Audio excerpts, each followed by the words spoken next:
Well, hello again. It's Thursday. Is it still raining at your place? It's been amazing the amount of rain we had.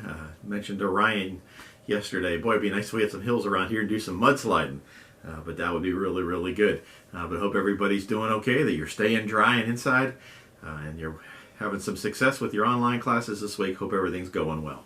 I just wanted to give you a couple of updates. First of all, congratulations to all of you that are playing Family Feud. We finally slowed the Macaulay Express, and so you'll get the results of that in just a few minutes if you're following that on the Facebook page. If you haven't gotten involved, certainly get involved in the game. We're having a good time with that. Also, I hope everybody got their invite to Saturday's Zoom meeting at 5 o'clock, and so we encourage you to check that out as well. And Caitlin will be heading that up, and we're looking forward to that Saturday at 5 o'clock.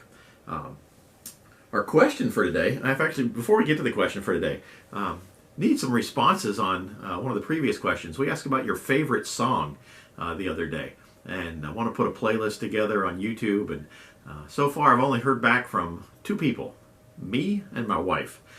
So we need more than just two songs on that playlist, so make sure you let us know what your favorite song is of all time, and we'll start adding that to the list and put a playlist together and be able to enjoy that. Now today's question, today's challenge we want to work with, something a little different. I've been inspired by ice cream. I just love ice cream. And the fact that I can't get out to Dairy Queen once in a while is driving me a little bit crazy. But today, the challenge is this. Find items in your home and spell out Dairy Queen. And then take a picture of it, post it on our Facebook page, and let us see what that looks like. And so get everybody in the mood for ice cream. The other day I asked Deb, what's for dinner? She said, ice cream. I'm like, oh yeah, I'm in. We didn't have ice cream. We actually had a really good dinner that night. But craving Dairy Queen. So I'm looking forward to when they're opening, and I'm looking forward to when we can all get back together and head down to Cold Cow and enjoy all those days together. So that's where we're at with that. That's our question for today. Find a way to spell out Dairy Queen with items you find in your house. Now, back to our story. I was about to tell you about a phone call when we ran out of time yesterday. But before I get there, I need to back up just a wee little bit. I mentioned that I was working as a volunteer at a church, and while I was working there, it was a little Methodist church. I had been there just a few months working there, and they had what they called a district youth council. It was adults and students from the churches within that district of the Methodist Church. There were 70 churches involved in that district. And my brother happened to be on that district youth council.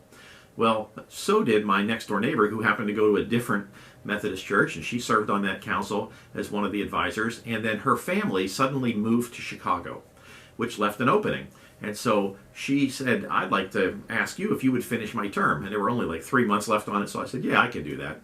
Well, as we've seen before in the story, when that 3 months was up, they re-elected me to another term, and so I'd spent a little more than a year working with that group and having a great time. And then all of a sudden, the leader, the coordinator for the district, retired, and he went to the superintendent of the district and said, "Hey, I've got the guy to take this over," and he recommended me. I had no idea what was going on, but here I am at age 24, now the coordinator for district youth in this big area in western Pennsylvania. So I'm working with 70 churches and going out and visiting churches and talking to youth groups and doing stuff, planning activities. Well, one of the activities that we planned was a concert. And we had a band coming in, and I had several students that were on the council that went to a particular high school that had a nice auditorium, and we apparently had used that in the past. And they said, we'll take care of contacting the school, we'll get it all taken care of. You handle the band. So I handled the band. We had it all set up. And just on a whim, the Monday before the concert, after the tickets were printed, the promotional stuff was all out, I called the school just to verify what time we could get into the school on Saturday, and found out that they didn't have any record of us making that request. And so quickly called the students, and they said they had turned it in, and apparently it got lost in paperwork somewhere, but it had never been approved by the school board, and now we're scrambling with less than a week to find a place. So I called this church that was meeting in a warehouse, and they said, yeah, come on over, we're not even going to charge you, make it a great night. The only thing we need you to do is rent some lights for the parking lot. So we did that, had a great event. All right, so I leave that as some background. So I'm back to the restaurant, and it's time to go to grad school. I know it's time, and so I go in the morning, and I talk to the boss, And I say, look, I know you guys are only going to be at this location a couple more weeks. When you move across the street to your new location, I'm not going with you. I'm putting in my notice. If it's 2 weeks, if it's a month, however long, I'll work with you until you make the move. But it's time to move on. And they understood, and they were very appreciative, and we had had a great working relationship, but now it was time to move on. So I left the office and went back to go back to work, and the phone rang, which happens a lot at a restaurant as people calling orders. So I picked up the phone expecting to be taking an order, and when I answered the phone, they said, "Is Tom Bowers there?" And I said, "Well, yeah, this is he." And it happened to be the gentleman from the church where we had the concert.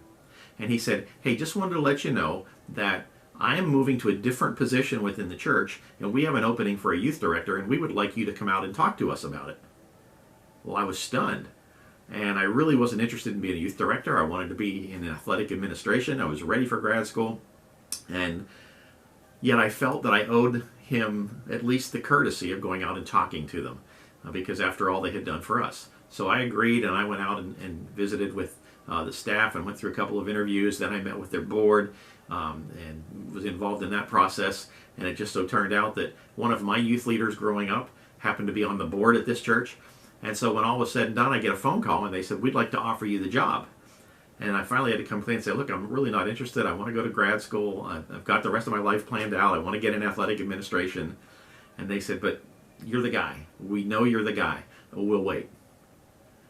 And so I took some time and I prayed about it, and it was a few days later, finally I called them back and said, "Okay, I'm ready." And so I began working there in full-time youth ministry, and at that time it seemed like it was done.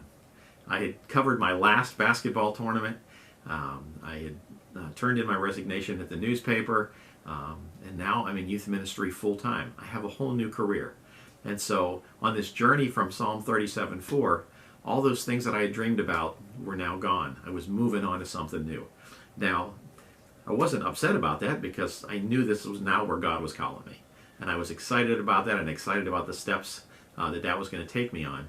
And so I dove in and had a great 8 years working at that particular church. But there were some really, really cool things that happened there. One of them involved taking prayer requests at youth group, just like we do now. And I'm taking prayer requests, and one of the guys said, "Hey, can we pray for my school? We need a basketball coach." I'm like, "Okay." So we prayed for their school. The next week, he came back again and he said, "Hey, can we pray for my school? We need a basketball coach." And this went on like for a month. And I knew he wanted to play basketball. He was so excited about playing basketball. We need a basketball coach.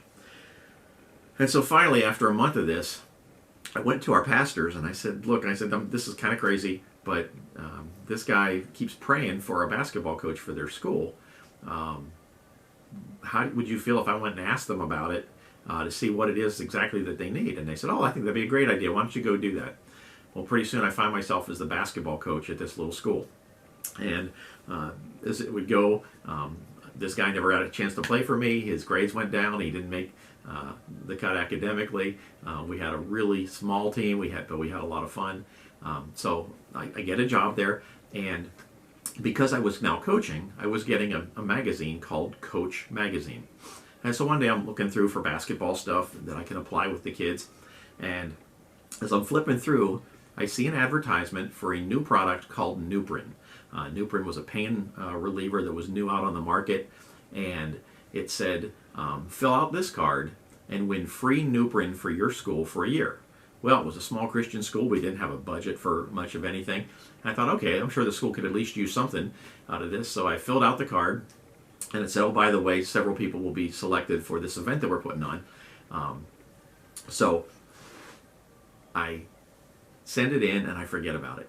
And one day I get a phone call out of the blue, and this lady says, "Hey, I'm from this company out in Colorado, and I just want to let you know that you are one of the winners, and we are about to fly you out to Colorado Springs for the Nuprin Fitness Championships." I'm like, "What?" And she said, "Yeah, you filled out a card to get Nuprin for your school. Are you Tom?" I said, "Yeah." And I said, "Well, congratulations, you're on your way to Colorado Springs, and we've got some information. We're going to send it to you in the mail, and then give us a call back as soon as you get it."